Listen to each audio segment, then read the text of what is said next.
Today on Scientific Tuesdays. Action. Suspense. Evil alien symbiote?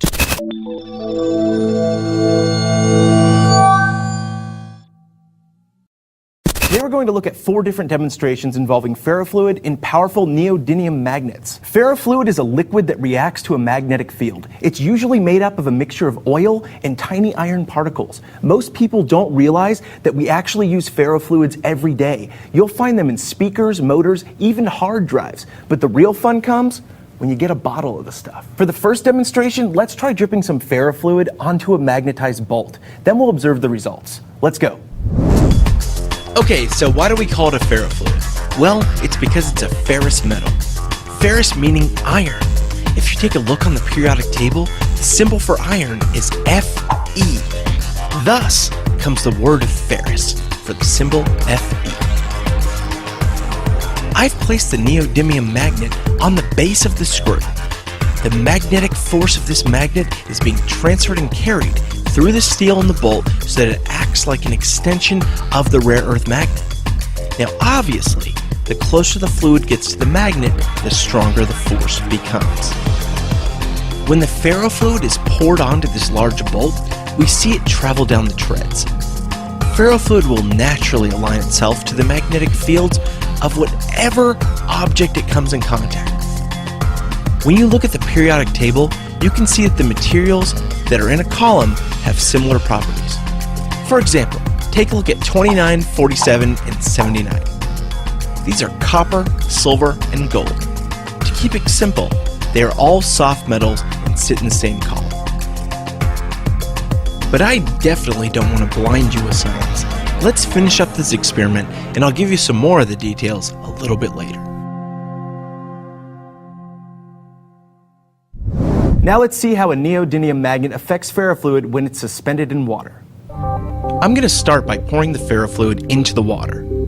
You'll notice that as it hits the water, it beads up just like regular oil would if poured in water.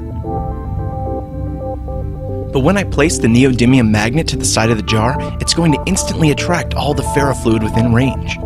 Once we add the ferrofluid to the water, it's free to travel all over the jar, which gives us some really cool effects when we pull the magnet to it.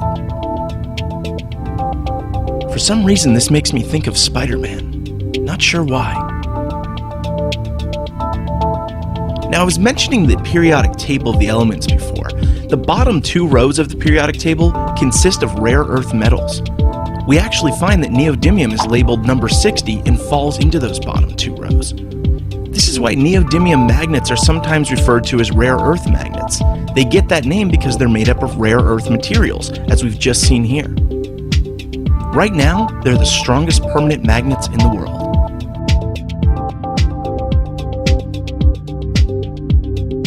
Now some of you out there are probably wondering what will happen if I drop the magnet into the water and ferrofluid concoction that I've got here.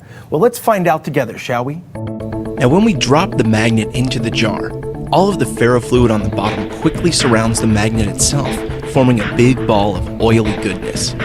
Even though this magnet is rectangle-shaped, a magnetic force extends out in all directions. Think of it sort of like a light bulb emitting light in all directions. Because the magnetic force decreases with distance from the source, a circular ball is formed like we see here. Don't eat this.